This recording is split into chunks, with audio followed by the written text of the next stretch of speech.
പൂർവകാലത്ത് യസ്രീബ് എന്നറിയപ്പെട്ടിരുന്ന മദീന പട്ടണമാണിത്. ജന്മനാട്ടിൽ നിന്നും പലായനം ചെയ്യേണ്ടി വന്ന പ്രവാചകന് രാജോചിതമായ സ്വീകരണം നൽകിയ പരിശുദ്ധ അൻസാറുകളുടെ നാട്.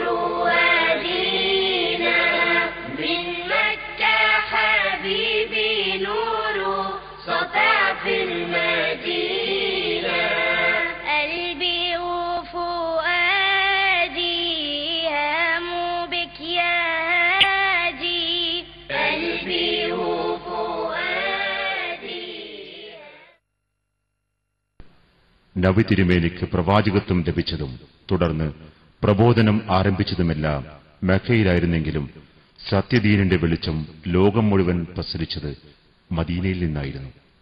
സർപ്പം അതിന്റെ മാളത്തിലേക്ക് മടങ്ങും പോലെ ലോക അവസാന കാലത്ത് പരിശുദ്ധ ഇസ്ലാം ഇവിടേക്ക് ചുരുങ്ങും എന്ന് അഷ്റഫുൽ ഖൽഖ് പ്രഖ്യാപിച്ച ഈ പവിത്ര മണ്ണിൽ തന്നെയാണ് ആ തിരുദേഹം അന്ത്യവിശ്രമം കൊള്ളുന്നത്.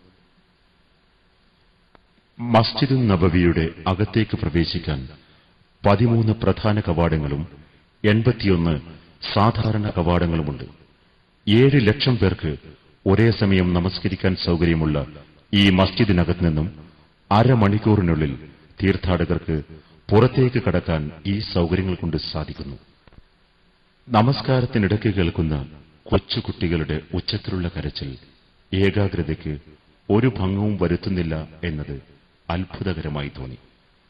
നമസ്കാരത്തിലേർപ്പെട്ടിരിക്കുന്ന പിതാവിന്റെ മുന്നിൽ മലക്കം മറിയുന്ന പിഞ്ചു പൈതങ്ങളെ കണ്ടപ്പോൾ മഹാനായ പ്രവാചകനെന്ന പിതാമഹന്റെ തോളിൽ കയറിയിരുന്ന ഹസനും ഹുസൈനും റളിയല്ലാഹു അൻഹുമ താഴെ വീണുപോകാതിരിക്കാൻ അവരെണീറ്റു പോകും വരെ സുജൂദിൽ തന്നെ കിടക്കാറുണ്ടായിരുന്ന ലോകൈക ഗുരുവിനെ ഓർത്തുപോയി. മാ ബൈന ബൈത്തി വ മിമ്പരി റൗളത്തിൻ മിൻ റിയാദിൽ ജന്ന, എന്റെ വീട്ടിനും എന്റെ മിമ്പറിനുമിടയിലുള്ള സ്ഥലം സ്വർഗത്തോപ്പിൽ നിന്നുള്ളൊരു തോപ്പാണ് എന്ന് നബി തിരുമേനി സല്ലല്ലാഹു അലൈഹി വസല്ലം തങ്ങൾ പറഞ്ഞ സ്ഥലം വെള്ള നിറത്തിലുള്ള പ്രത്യേകതരം കാർപ്പറ്റ് വിരിച്ച് അടയാളപ്പെടുത്തിയിരിക്കുന്നു.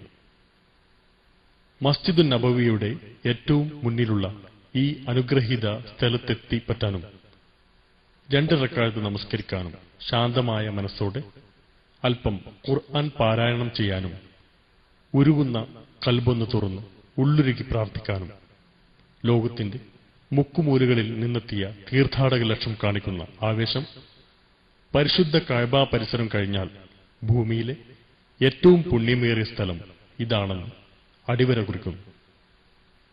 ലോകാവസാന കാലം വരെയുള്ള മനുഷ്യകുലത്തിന് പരിശുദ്ധ സഹാബാക്കൾ മുഖേന സത്യത്തിന്റെ സന്ദേശം വിളംബരം ചെയ്യാൻ വേണ്ടി ലോകാനുഗ്രഹി ഉപയോഗിച്ചിരുന്ന മിമ്പർ നിലനിന്നിരുന്ന സ്ഥലത്താണ് ഇന്ന് ഈ മിമ്പർ സ്ഥിതി ചെയ്യുന്നത്.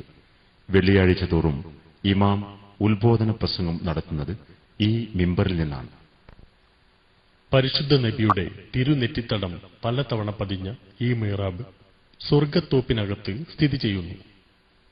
നക്ഷത്രതുല്യരായ സഹാബ കിറാമിങ്ങൾക്ക് നേതൃത്വം വഹിച്ച് പുണ്യപൂമാൻ ഇമാമായി നമസ്കരിച്ചിരുന്ന ഈ മിഹ്റാബിൽ 2 റക്അത്ത് നമസ്കരിക്കാൻ ചിലപ്പോൾ മണിക്കൂറുകളോളം കാത്തിരിക്കേണ്ടി വരുന്നു.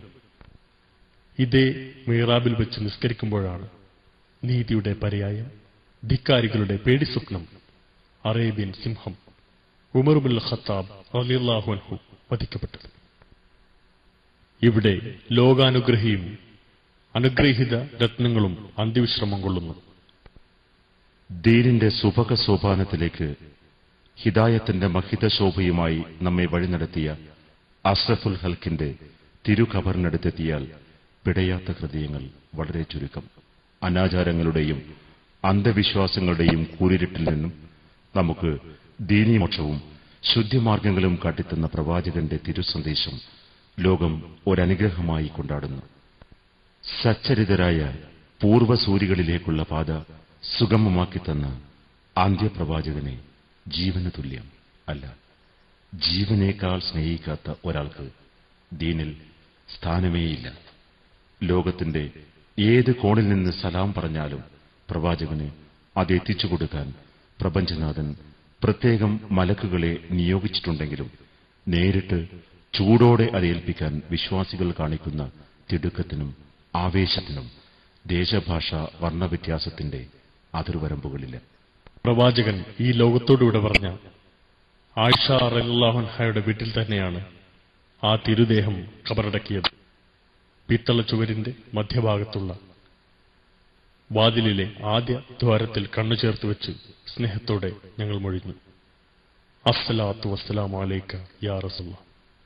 തുടർന്ന് കാണുന്ന 2 ചെറിയ ദ്വാരങ്ങളിൽ കൂടി പ്രവാചകന്റെ സന്തത സഹചാരികളും സജ്ജനങ്ങളുടെ അമീറുൽ മുഅ്മിനീങ്ങളുമായിരുന്ന ഹസ്രത്ത് അബൂബക്കർ സിദ്ദീഖ് റളിയല്ലാഹു അൻഹു, ഉമർ ഇബ്നുൽ ഖത്താബ് റളിയല്ലാഹു അൻഹുവിനും സലാം പറഞ്ഞു.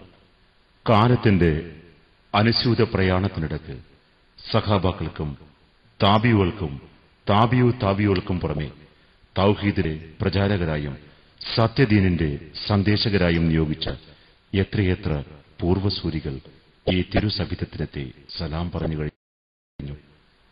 സഹാബാക്കൾക്ക് ശേഷമുള്ള ഒരു വിശ്വാസിക്ക് ജീവിതത്തിൽ നഷ്ടമായ ഏറ്റവും വലിയ സൗഭാഗ്യം പ്രിയപ്പെട്ട നബി തിരുമേനിയെ നേരിൽ കാണാൻ പറ്റിയില്ല എന്നതത്രേ. റസൂൽ സല്ലല്ലാഹു അലൈഹി വസല്ലം തങ്ങൾ വഫാത്ത് കേട്ടപ്പോൾ അത് വിശ്വസിക്കാനാകാതെ അങ്ങനെ മൊഴിയുന്നവന്റെ തല ഞാൻ അന്തരീക്ഷത്തിൽ പാറിപ്പറപ്പിക്കുമെന്ന് പറഞ്ഞു വാൾ ഉയർത്തിപ്പിടിച്ച ഉമർ റളിയല്ലാഹു അൻഹു വികാരപ്രകടനം നടത്തിയത് ഇതേ വാതിലിനടുത്ത് വെച്ചായിരുന്നു. ആ സന്നിഗ്ധഘട്ടത്തിൽ കടന്നുവന്ന് വിങ്ങിപ്പൊട്ടുന്ന ഹൃദയഭാരത്തോടെ ആ സത്യം, ആരെങ്കിലും മുഹമ്മദിനെ ആരാധിച്ചിട്ടുണ്ടെങ്കിൽ മുഹമ്മദ് മരണപ്പെട്ടിരിക്കുന്നു, ആരെങ്കിലും അള്ളാഹുവിനെ ആരാധിച്ചിട്ടുണ്ടെങ്കിൽ അവൻ എന്നെന്നും ജീവിച്ചിരിക്കുന്നവനാണ് എന്ന സത്യം ലോകത്തോട് വിളിച്ചു പറഞ്ഞതും ഇവിടെ വെച്ചു തന്നെ. അല്ലെങ്കിലും സുന്ദരമായ ഇസ്ലാമിക സംസ്കാരത്തിന്റെ ആധാരശില തന്നെ പ്രപഞ്ച സൃഷ്ടാവിനെ മാത്രം ആരാധിക്കുക എന്നതാണ്. അത് പഠിപ്പിക്കാനാണ് പ്രവാചക ജീവിതത്തിന്റെ ഒട്ടുമുക്കാൽ ഭാഗവും തിരുമേനി ചെലവിച്ചത്. ഈ പച്ചക്കുബ്ബയ്ക്ക് താഴെ അന്ത്യവിശ്രമം കൊള്ളുന്ന ലോകനായകനെ തന്റെ അനുയായികൾ സ്നേഹിക്കുന്നതുപോലെ ലോകത്ത് മറ്റൊരു നേതാവിനെയും മറ്റൊരു അനുയായിയും ഇതുവരെ സ്നേഹിച്ചിട്ടില്ല എന്ന് ഡോക്ടർ മുഹമ്മദ് ആസാദ് മക്കയിലേക്കുള്ള പാത എന്ന പുസ്തകത്തിൽ എഴുതിയത് എത്ര സാർത്ഥകം.